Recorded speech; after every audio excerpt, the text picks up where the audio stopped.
नमस्कार साथियों, एक बार आपका फिर से वंदना अकेडमी में स्वागत है। मैं वंदना मुनगर। तो आज मैं आपके लिए फिर से प्रैक्टिस सेट लेके आई हूँ और आज हम ईवीएस के प्रश्नों को हल करेंगे और ये 2018 का पेपर है। तो चलो शुरुआत करते हैं। और अगर आप चैनल पर नए हैं तो चैनल को सब्सक्राइब जरूर कर लें, क्योंकि डेली आपको ऐसी ही वीडियो मिलेंगी। और पहले कुछ हमने प्रैक्टिस सेट हल भी कर लिए हैं, तो अगर आपने वो नहीं देखे हैं तो उनको भी एक बार ज़रूर देख लें। प्रैक्टिस सेट लगाने से हमारी तैयारी बहुत अच्छी होती है, तो प्रैक्टिस सेट आपको डेली लगानी चाहिए। चलो शुरुआत करते हैं। किस वर्णक की उपस्थिति के कारण पौधे हरे होते हैं? तो इसमें हमारा हो जाएगा, ठीक है। तो किस वर्णक की उपस्थिति के कारण हमारे ये पौधे हरे होते हैं? तो ये हमारा क्लोरोफिल, ठीक है। तो क्लोरोफिल के कारण हमारे जो पौधे की पत्तियां होती हैं वो क्या होती हैं, हरी हो जाती हैं। अगला प्रश्न लेते हैं। मानवीय गतिविधियां जो पृथ्वी पर जलवायु परिवर्तन के लिए जिम्मेदार हैं, यानी वे कौन सी मानवीय गतिविधियां हैं जो पृथ्वी पर जलवायु परिवर्तन के लिए जिम्मेदार हैं? एरोसोल कैन का उपयोग, वनों को जलाना, कृषि क्रियाकलाप, उपयुक्त सभी। तो इसमें आपका आंसर हो जाएगा उपयुक्त सभी। अगला प्रश्न। यूफारबिएसी फैमिली की कौन सी फसल बायोडीजल उत्पन्न करने के लिए जानी जाती है? तो बायोडीजल के लिए हमारी जेट्रोफा। तो हमारा सेकंड नंबर आंसर सही हो जाएगा। अगला प्रश्न। जड़ी बूटियों की रानी भारत की सबसे पवित्र जड़ी बूटी है।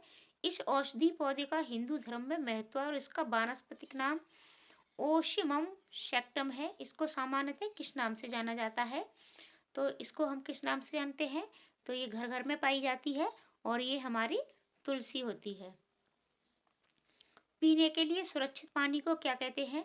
तो पीने के लिए सुरक्षित पानी, ये जब प्रश्न पूछा गया था तो इसमें क्या हुआ था कि ज़्यादातर बच्चों ने आसुत जल कर दिया था, लेकिन आसुत जल हमारा बिल्कुल भी नहीं होगा। इसमें हमारा है पीने योग्य पानी। अगला प्रश्न लेते हैं। वर्ष 1984 की भोपाल गैस त्रासदी निम्न में से किस गैस के रिसाव के कारण हुई थी? और ये प्रश्न आपका दो तरीके से पूछा जाता है। एक पूछा जाता है कि भोपाल गैस त्रासदी किस सन में हुई थी? तो आपको सन 1984 याद रखनी है, लेकिन इसमें आपका 1984 में किस गैस के रिसाव के कारण हुई थी ये पूछा है। तो इसका राइट आंसर है नंबर 2, मिथाइल आइसोसाइनेट। अगला प्रश्न लेते हैं। विश्व पर्यावरण दिवस कब मनाया जाता है? ये हमारे कुछ पर्यावरण दिवस हैं, तो इन्हें हमें मतलब याद करना होता है। पर्यावरण ही नहीं, मतलब कुछ मुख्य दिवस हैं और यूपी टेट में दिवस बहुत ज़्यादा पूछे जाते हैं। पृथ्वी दिवस है, जल दिवस है, ठीक है, ओजोन दिवस है, ये बहुत सारे दिवस हैं जो पूछे जाते हैं। तो इसका आपका राइट आंसर हो जाएगा 5 जून, यानी विश्व पर्यावरण दिवस कब मनाया जाता है? 5 जून को मनाया जाता है। एम एस स्वामीनाथन कौन थे? तो ये एक हमारे कृषि वैज्ञानिक थे, ठीक है। और इनके संदर्भ में, यानी इनके नेतृत्व में और हमारी जो हरित क्रांति हुई थी, ठीक है। Wild life institute of India कहाँ स्थित है? तो ये हमारा देहरादून में स्थित है। प्रकाश संश्लेषण के दौरान हरे पौधे निम्न में से किसे सोख लेते हैं? तो प्रकाश संश्लेषण के द्वारा, मतलब ये हमारा राइट आंसर हो जाएगा नंबर 1, कार्बन डाइऑक्साइड। अपशिष्ट उत्पादों को खाने वाले जीवों को कहा जाता है। अपशिष्ट उत्पाद वे होते हैं जैसे सड़ी गली चीज़ें, जब पशु मर जाते हैं और वो गल जाते हैं तो उनको खाने वाले जो मतलब जीव होते हैं तो उनको क्या कहा जाता है? ये हमारे होते हैं मृतक बच्ची, यानी मरे हुए जीवों को खाने वाले। अगला प्रश्न। तप्त भौम जल से किस प्रकार की ऊर्जा प्राप्त होती है? तो इससे हमारी हो जाएगी जल विद्युत ऊर्जा, ये जल से होती है। सौर ऊर्जा हमें सूर्य से मिलती है। नाभ की ऊर्जा हमें परमाणु से मिलती है। तो ये हमारा राइट आंसर हो जाएगा भूतापी ऊर्जा। अगला प्रश्न लिखते हैं। 16 घास स्तर कहाँ पाए जाते हैं? यानी तो ये हमारा हो जाएगा पश्चिमी घाट, यानी पश्चिमी घाट में हमारे 16 घास के मैदान पाए जाते हैं। भारत में पेलिकन पक्षी कहाँ प्रजनन करते हैं? तो इसका राइट आंसर हो जाएगा उपर्युक्त सभी, यानी ये हमारा कोल्लारी बेलूर, नेलापट्टू और कूंथनकुलम, यानी ये सभी जगह प्रजनन करते हैं।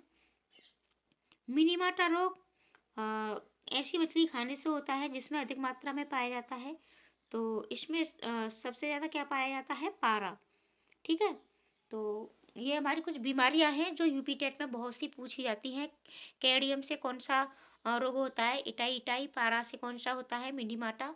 और मैं इस पर वीडियो लेके भी आऊँगी, तो आप चैनल के साथ जुड़े रहें। ओजोन परत का अधिकतम ह्रास निम्न में से किस पर हुआ है? यानी सबसे ज़्यादा ओजोन परत है उसमें हानि, ठीक है, ह्रास का मतलब होता है हानि यानी क्षरण। तो कहाँ हुआ है? तो इसका राइट आंसर है हमारा दक्षिणी ध्रुव। ठीक है, तो दक्षिणी ध्रुव पर ये सबसे ज़्यादा इसको हानि हुई है। अगला प्रश्न लेते हैं, इनमें से कौन सा भारत का प्रथम मुख्य न्यायाधीश था? तो हमारे प्रथम मुख्य न्यायाधीश हीरालाल जे कानिया थे। ठीक है, ये जीके का क्वेश्चन है हमारा। और रेड डाटा बुक किससे संबंधित है? तो रेड डाटा बुक हमारी विलुप्ति के करीब जीव, ठीक है, यानी जो जीव बिल्कुल विलुप्त होने वाले हैं और जो हो गए हैं, तो रेड डाटा बुक में उनका वर्णन मिलता है। अगला प्रश्न लेते हैं, इनमें से कौन वर्तमान राष्ट्रीय महिला आयोग की अध्यक्षा है? ठीक है, तो अब इसमें ये पूछा है, तो यहाँ आप कंफ्यूज मत होना, क्योंकि ये जो प्रश्न है ये 2018 का है। ठीक है, 2018 में कौन थी? तो 2018 में हमारी रेखा शर्मा थी। लोकसभा और राज्यसभा की संयुक्त बैठक किसके द्वारा आहूत की जाती है? आहूत मतलब बुलाना। ठीक है, तो ये हमारे हैं राष्ट्रपति। ठीक है, राइट आंसर हो जाएगा नंबर 2, राष्ट्रपति के द्वारा आहूत की जाती है। संविधान के किस भाग में पंचायती राज व्यवस्था संबंधी प्रावधान दिए गए हैं?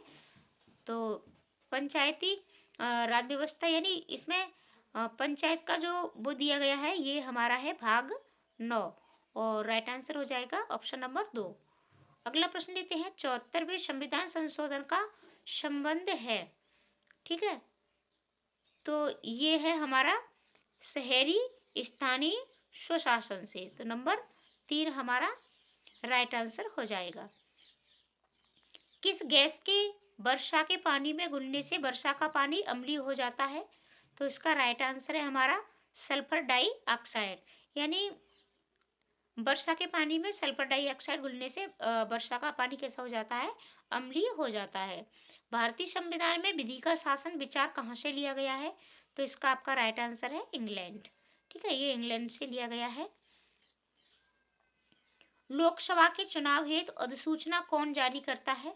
तो अब ये चुनावों की अधिसूचना है, तो चुनावों की अधिसूचना हमारी भारत का निर्वाचन आयोग ही करेगा। तो राइट आंसर हो जाएगा नंबर 2। अगला प्रश्न लेते हैं, लोकसभा की कार्यवाही के प्रथम घंटे को कहा जाता है? तो ये राइट आंसर हो जाएगा नंबर 4, प्रश्नकाल। यानी लोकसभा की जब कार्रवाई शुरू होती है तो जो पहला घंटा होता है उसमें प्रश्नकाल होता है, उसमें हमारे प्रश्न पूछे जाते हैं। अगला प्रश्न लेते हैं, वर्षा जल संग्रहण क्या है? तो ये है हमारा यानी वर्षा जल का जमाव और भंडारण, यानी ये हमारा राइट आंसर हो जाएगा नंबर 3। अगला प्रश्न, भारतीय गैंडा कहाँ संरक्षित है? तो भारतीय गैंडे का जो हमारा नेशनल पार्क है वो कहाँ है? ये हमारा काजीरंगा नेशनल पार्क है।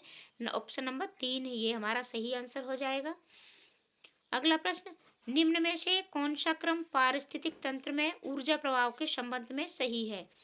तो इसमें हमारा सबसे पहले पारिस्थितिक तंत्र में क्या होता है? उत्पादक होते हैं, फिर उत्पादक के बाद उपभोक्ता होते हैं, और उपभोक्ता के बाद अपघटक होते हैं। यानी कोई चीज़ हमारी जैसे घास है, और घास को जब कीट खाते हैं, और फिर जैसे घास को हिरन ने खाया और हिरन को किसने खाया? शेर ने खाया, यानी अपघटक। इस तरीके से ये चलता रहता है, यानी चीज एक दूसरे के बाद फिर अपघटक फिर से दोबारा पुनः उत्पादन होता है। तो इसका राइट आंसर हो जाएगा हमारा उत्पादक। राइट आंसर हमारा पहले वाला ही हो जाएगा, उत्पादक,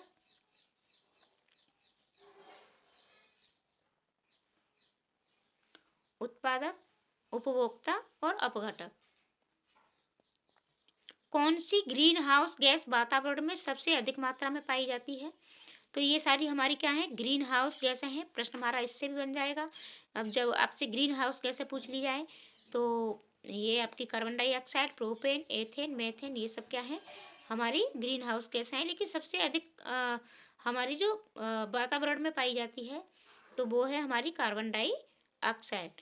तो ये कुछ प्रश्न आज हमने हल किए हैं। डेली आपको ऐसी ही वीडियो मिलेगी, तो चैनल पर बने रहें। लाइक कमेंट जरूर किया करें। आपके लाइक कमेंट से हमें मतलब हम भी मोटिवेट होते हैं। हमें भी ऐसा लगता है कि चलो फिर से बच्चों के लिए एक प्रैक्टिस सेट लेके आए, कुछ एक वीडियो बना के लेके आए। तो लाइक कमेंट ज़रूर किया करें और अपने दोस्तों को भी शेयर ज़रूर करें वीडियो को। पूरी वीडियो देखने के लिए धन्यवाद।